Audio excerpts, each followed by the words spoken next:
तो आज आपका केमिस्ट्री का फर्स्ट लेक्चर है क्लास 11th में, जिस चैप्टर का नाम है some basic concept of chemistry. तो क्लास 11th का केमिस्ट्री जो है वो दो पार्ट में है, पार्ट 1 पार्ट 2, और ये दोनों मिलाकर बहुत ज़्यादा ही सिलेबस हो जाता है, जिसको कवर करना लगभग बहुत मुश्किल होता है। तो हम पूरा कोशिश करेंगे कि पूरा सिलेबस जो है टाइमली आपका कंप्लीट हो सके और उसी के अकॉर्डिंग आपका लेक्चर डिलीवर होगा। तो ये जो फर्स्ट जो चैप्टर आपको पढ़ना है some basic concept of chemistry, तो इसमें आपको क्या क्या पढ़ना है। तो इसमें जो मेन आपको फोकस करना है वो है आपका कुछ लॉ है, जो एटम से रिलेटेड लॉ दिया गया है उसके बारे में थोड़ा सा पढ़ना है। इसके साथ मोल कॉन्सेप्ट के बारे में पढ़ना है, मोल कॉन्सेप्ट से रिलेटेड आपको पढ़ना है डिटेल से। मोल कॉन्सेप्ट से रिलेटेड ही कुछ और भी है, जैसे है तुम आपका इम्पीरिकल फार्मूला, इम्पीरिकल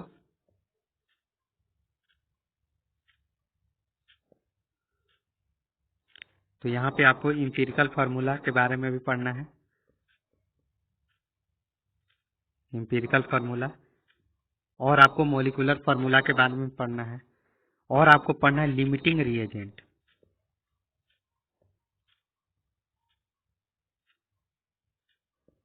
लिमिटिंग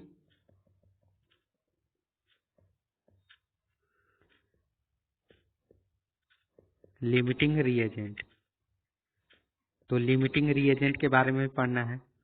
इसके बाद आपको पढ़ना है मोलरिटी, और इसके बाद पढ़ना है मोललिटी।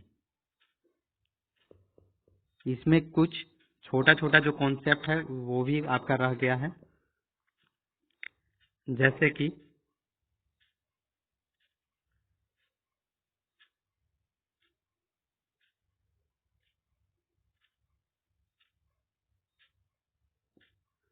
तो इसमें कुछ स्मॉल जैसे आपका है यहाँ पे,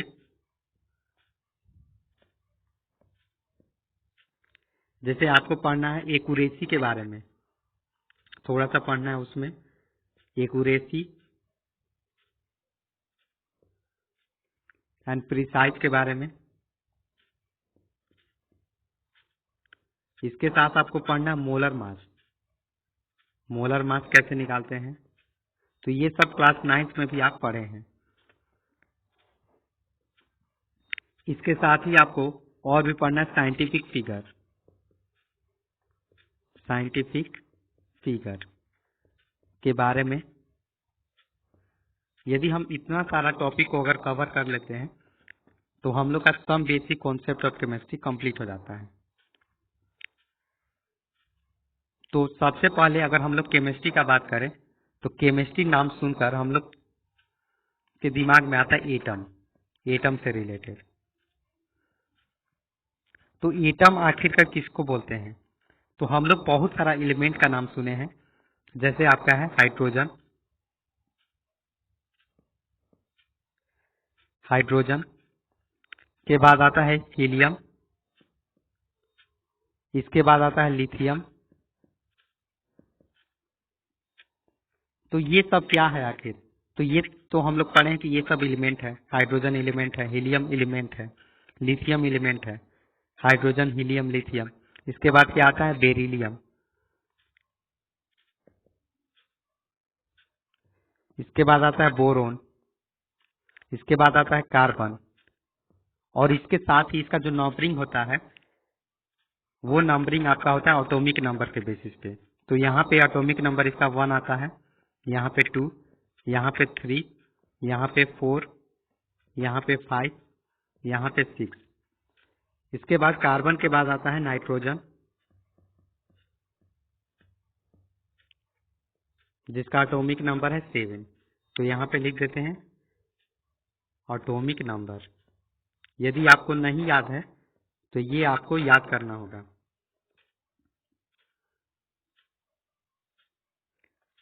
तो यहाँ पे एटॉमिक नंबर है। इसके बाद नाइट्रोजन के बाद क्या आता है, तो नाइट्रोजन के बाद आता है आपका ऑक्सीजन, जिसका एटॉमिक नंबर 8 है। ऑक्सीजन के बाद आपका आता है फ्लोरीन, जिसका एटॉमिक नंबर 9 है। और फ्लोरीन के बाद आता है नियोन। तो कम से कम आपको 20 तक आपको याद करना है। अब नियोन के बाद जैसे ही हम लोग चलते हैं आगे,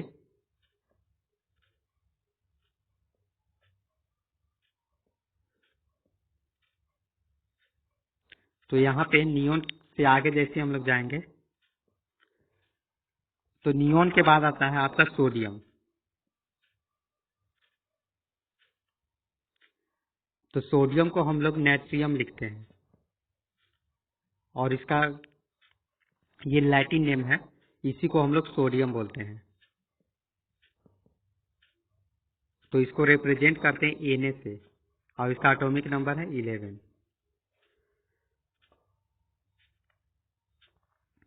सोडियम के बाद आता है आपका मैग्नीशियम, जिसको हम लोग Mg से रिप्रेजेंट करते हैं। तो मैग्नीशियम, जिसका एटॉमिक नंबर 12 है। तो सोडियम, मैग्नीशियम। उसके बाद आपका आता है अल्युमिनियम, जिसका एटॉमिक नंबर 13 है। इसके साथ ही अल्युमिनियम के बाद आता है आपका सिलिकॉन, जिसका एटॉमिक नंबर 14 है। सिलिकॉन के बाद आपका आता है फॉस्फोरस, जिसका एटॉमिक नंबर 15 है। इसके बाद आता है 16, जो कि 16 में आपका है सल्फर। तो यहाँ पे सल्फर, जिसका एटॉमिक नंबर 16 है। अभी तो हम एटॉमिक नंबर भी लिख रहे हैं, साथ में आपको एटॉमिक मास भी आपको पता होना चाहिए। तो एटॉमिक मास भी बताएंगे। तो यहाँ पे सल्फर, जिसका एटॉमिक नंबर 16 है। सल्फर के बाद आपका आता है क्लोरीन, जिसका एटॉमिक नंबर 17 है। क्लोरीन से आगे जैसे हम लोग बढ़ते हैं तो आपका आता है आर्गन, जिसका एटॉमिक नंबर 18 है।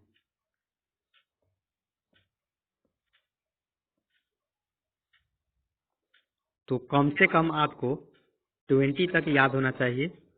वैसे 30 तक 11 12 में 30 तक याद करना रहता है, तो उतना में आपका काम चल जाएगा। तो आर्गन का हो गया 18। आर्गन के बाद जो 19 पे आता है, तो 19 पे आपका आता है पोटेशियम, जिसको हम लोग कैलियम बोलते हैं। तो यहाँ पे हम पोटेशियम ही लिख देते हैं, नहीं तो कैलियम से नहीं समझ में आएगा। तो यहाँ पे पोटेशियम जिसका होता है 19। और पोटेशियम के बाद जो आता है उसको बोलते हैं कैल्शियम, जिसका एटॉमिक नंबर होता है 20। तो ये जो एटॉमिक नंबर है आपको याद होना चाहिए। यदि कहीं पर एटॉमिक नंबर 15 लिखा हुआ है तो आपको ध्यान में होना चाहिए कि फॉस्फोरस उसको बोलते हैं। अगर सल्फर है तो कितना एटॉमिक नंबर का है 16। इसके बाद जब हम लोग मास का जिक्र करेंगे तो मास में जनरली डबल हो जाता है, जितना एटॉमिक नंबर है उसी का डबल हो जाएगा। कुछ कुछ का एटॉमिक मास अलग होता है, तो आपको एटॉमिक मास भी याद होना चाहिए। तो यहाँ पे कुछ एटॉमिक मास हम लिख देते हैं जिसको आपको याद कर लेना है। तो इसके लिए एक पेज ले लेते हैं।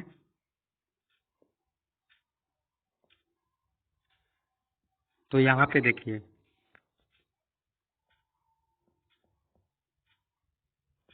Atomic mass of element.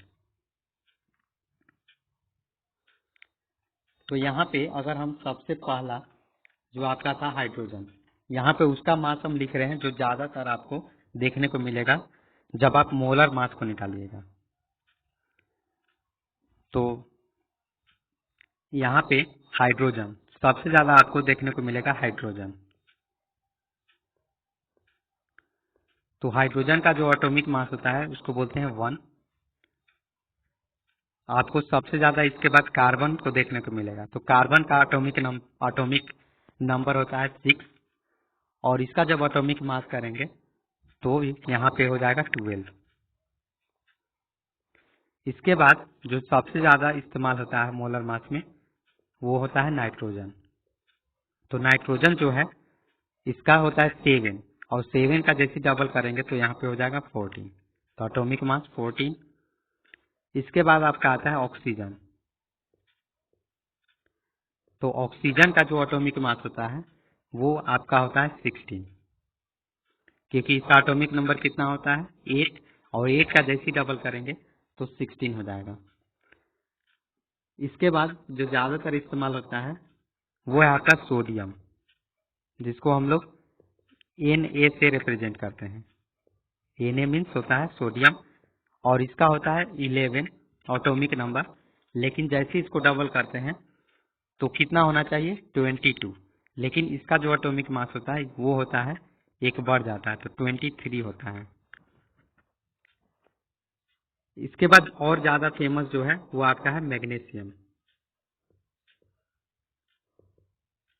Magnesium जिसको Mg बोलते हैं, तो इसका जो एटॉमिक मास होता है वो यहाँ पे 24 होता है, क्योंकि 12 पे आता है मैग्नीशियम और इसका जैसे ही डबल करेंगे तो इसका एटॉमिक मास हो जाएगा 24। इसके बाद आपका आता है सल्फर।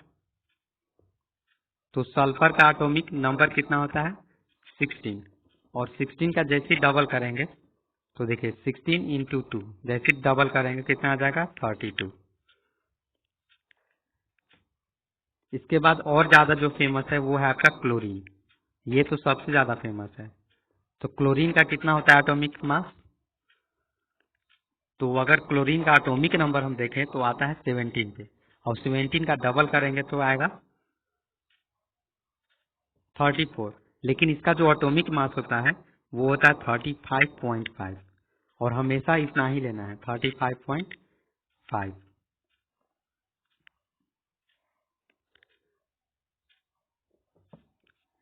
इसके बाद आपका सबसे ज्यादा फेमस है आयरन।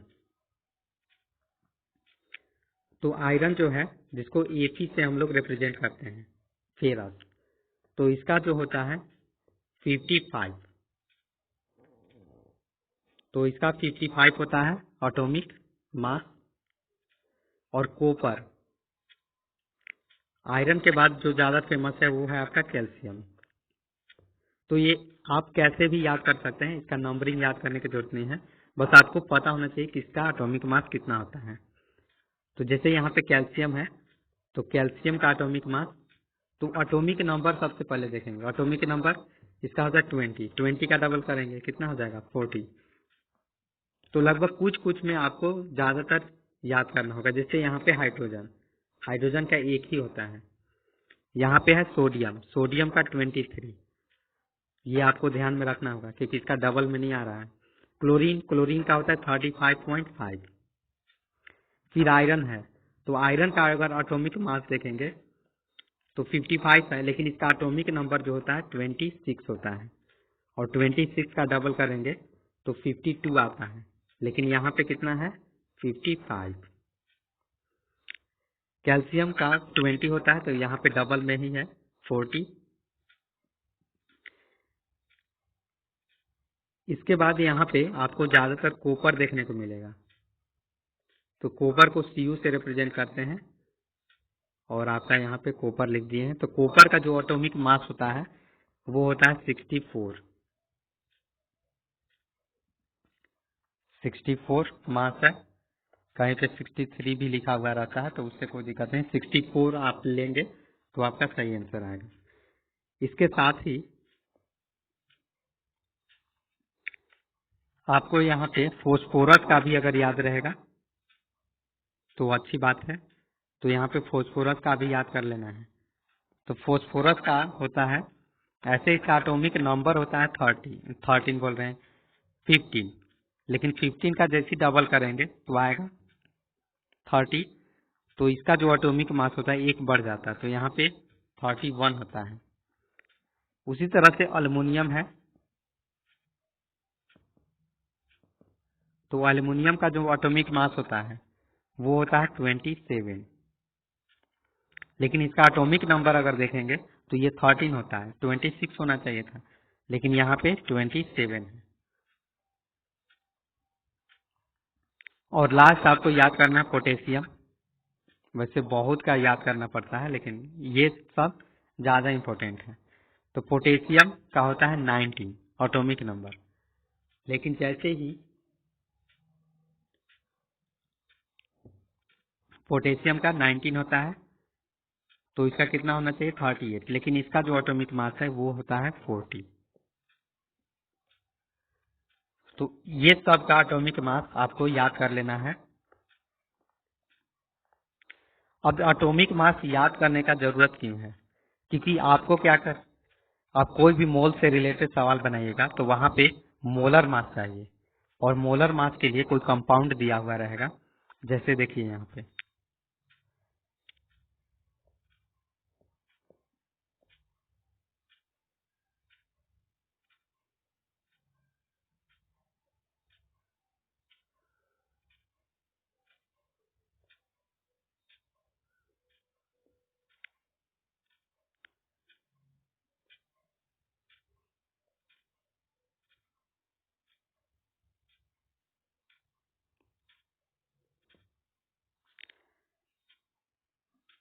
जैसे आप यहाँ पे देख सकते हैं, जैसे मान लीजिए मीथेन लिखा हुआ है CH4।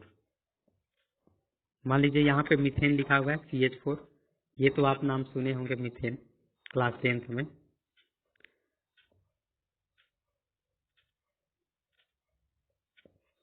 तो यहाँ पे मान लीजिए मीथेन लिखा हुआ है CH4। तो अगर इसका मोलर मास हमको निकालना है, तो इसका मोलर मास निकालने के लिए हमें क्या करना होगा? इसका एटॉमिक मास पता होना चाहिए और उसको जोड़ देंगे। मोलर मास एटॉमिक मास एक ही चीज है। तो यहाँ पे कार्बन का कितना होता है? तो देखिए यहाँ पे कार्बन का लिखा हुआ है, देखिए यहाँ पे कार्बन का लिखा हुआ है 12। तो यहाँ पे सिंपली 12 लिख देंगे, प्लस हाइड्रोजन का कितना होता है? तो यहाँ पे 1 लिखा हुआ है, तो यहाँ पे 1 इंटू 4 कर देंगे। अब इसको हम लोग सिंपली जोड़ देंगे। तो यहाँ पे 12 है, यहाँ पे 4 है, तो कितना हो गया? 12 प्लस 4 16। तो इसका एटॉमिक मास हो गया 16। इसी तरह से आपकी किताब में एक और दिया हुआ है जिसका नाम है ग्लूकोज। तो मान लीजिए ग्लूकोज दिया हुआ है जिसका फॉर्मूला होता है C6H12O6, और इसका हमको निकालना है मोलर मास। तो इसका कैसे निकालेंगे? तो इसका सिंपली निकालने के लिए आपको क्या करना है? इसका एटॉमिक मास पता होना चाहिए। तो देखिए कार्बन का कितना होता है? तो अभी हम लोग जाने हैं कि 12 होता है, तो 12 इंटू 6 कर लेंगे, क्योंकि यहाँ पे 6 है। तो 6 गो कार्बन है, तो यहाँ पे 12 इंटू 6 करेंगे, प्लस अब यहाँ पे है हाइड्रोजन। तो कितना हाइड्रोजन है? 12। तो यहाँ पे 12 इंटू, और इसका एटॉमिक मास कितना होता है? 1। तो यहाँ पे 1 से मल्टीप्लाई कर दिए, प्लस यहाँ पे ऑक्सीजन कितना है? 6। तो 6, और इसका एटॉमिक मास कितना है? तो 12। अब यहाँ पे इसको जोड़ेंगे, तो 12 इंटू 6 करेंगे, तो 12 छक 72 होता है, 72, प्लस यहाँ पे 12 इंटू 1, तो कितना आ गया? 12, प्लस 6 इंटू 12 करेंगे तो 72। तो शायद ऑक्सीजन वाला में गलती हुआ है, ऑक्सीजन का कितना है? 16। यहाँ पे देखिए ऑक्सीजन का 16 है, तो यहाँ पे ऑक्सीजन वाला को हटाएंगे। यहाँ पे देखिए ऑक्सीजन, तो यहाँ पे ऑक्सीजन का जो है वो है 16। तो 16 इंटू 6 करेंगे तो कितना आएगा? 96। अब इसको हम लोग जोड़ेंगे, तो देखिए यहाँ पे जब हम लोग कैलकुलेशन करेंगे तो 96 प्लस 12 प्लस 72, जब इसको हम लोग करेंगे तो यहाँ पे कितना आ रहा है? 180। तो ग्लूकोज का कितना हो गया मोलर मास? 180। इसी तरह से अलग अलग बहुत सारे का हम मोलर मास निकाल सकते हैं। जैसे कि देखिए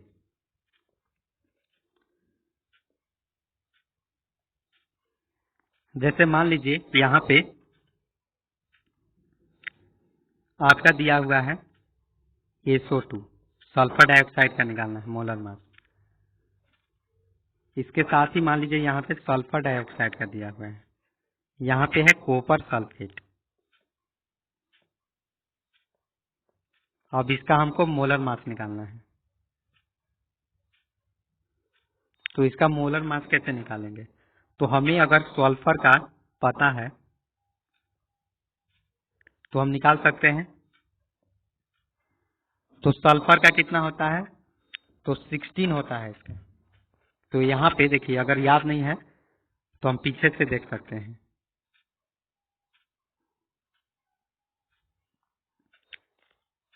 तो यहाँ पे देखिए, यहाँ पे सल्फर का कितना है? तो देखिए यहाँ पे सल्फर का है 32। तो यहाँ से हम इसको यहाँ पे लिख लेंगे। स्टार्टिंग में हम देख सकते हैं। तो सल्फर का कितना है? 32। तो यहाँ पे 32 प्लस जो ऑक्सीजन है, ऑक्सीजन का कितना होता है? तो यहाँ पे 2 मॉलिक्यूल इनटू ऑक्सीजन का कितना होता है? तो पिछले वाले में ही हम लोग बनाए थे, तो इसका होता है 16। तो यहाँ पे 16 कर लिए। अब यहाँ पे ऐड कर लेंगे 32 प्लस 32, तो कितना हो गया? 64। तो ये हो गया आपका मोलर मास। ये आपका हो गया मोलर मास। अब जैसे यहाँ पे दिया हुआ है सल्फर ट्राइऑक्साइड, तो इसका हमें क्या निकालना है? Molar mass. तो यहाँ पे सल्फर को 32 लिखेंगे प्लस ऑक्सीजन को, तो 3 है तो 3 इंटू यहाँ पे 16 कर देंगे। तो यहाँ पे कितना आ जाएगा? 32 प्लस, तो 16 इंटू 3 करेंगे तो 48। तो यहाँ पे आपका हो जाएगा, तो 48 और 2 यहाँ पे जोड़ेंगे तो 50, और 50 प्लस 30 कितना हो गया? 80। तो 80 हो गया इसका मोलर मास। अब यहाँ पे है कॉपर सल्फेट। अब मान लीजिए कॉपर सल्फेट का हमको याद नहीं है, तो हम क्या करेंगे? पीछे से देखेंगे। तो यहाँ पे देखिए, कॉपर का पहले से आपको बताया गया है। तो देखिए यहाँ पे कॉपर का यहाँ पे पहले से बताया गया है। तो कॉपर का कितना है? 64। तो कहीं पे 63 भी रहता है, कहीं पे 64। तो यहाँ पे सिंपली 64 लिख देंगे प्लस यहाँ पे सल्फर। तो सल्फर का कितना लिखेंगे? अभी हम लोग इसका बनाए हैं, तो 32 प्लस यहाँ पे ऑक्सीजन है 4, तो 4 यहाँ पे है, तो 4 इंटू ऑक्सीजन का कितना होता है? तो ये ऑक्सीजन का होता है 16। अब इसको सॉल्व करेंगे तो 16 इंटू 4 करेंगे तो कितना हो गया? 64। और यहाँ पे 32 और यहाँ पे 64। अब इसको हम लोग जोड़ेंगे, तो इसको इस तरह से हम लोग कैलकुलेट कर सकते हैं। तो 4 4 हो गया 8, 8 और 2 10, और यहाँ पे हो गया 6 6 12, और यहाँ पे 3 15, और 15 और 1 16, तो कितना हो गया? 160। तो इसका कितना आ गया? 160 मोलर मास। तो इस तरह से हम लोग किसी का भी मोलर मास निकाल सकते हैं। अब देखिए, आपको कुछ यहाँ पे होमवर्क दिया जा रहा है, आपको उसका निकालना है। और व्हाट्सएप पे इससे रिलेटेड बहुत सारे सवाल आपसे पूछे जाएंगे। तो जैसे मान लीजिए यहाँ पे दिया हुआ है वाटर, तो वाटर का कितना होगा मोलर मास? यहाँ पे ऑक्सीजन दिया हुआ है, इसका कितना होगा? यहाँ पे H2 है हाइड्रोजन गैस, इसका कितना होगा?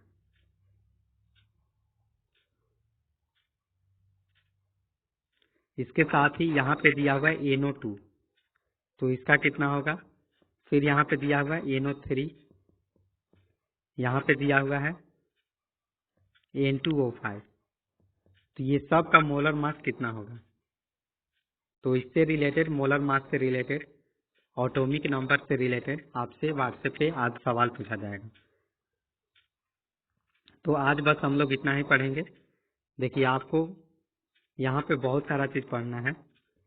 देखिए, एटम मॉलिक्यूल किसको बोलते हैं, तो ये सब आपके कल के लेक्चर में आएगा। तो बहुत सारा चीज पढ़ना है। तो आज बस हम लोग इतना ही पढ़ेंगे। तो कल के लेक्चर में हम लोग वहां से आगे हम लोग स्टार्ट करेंगे।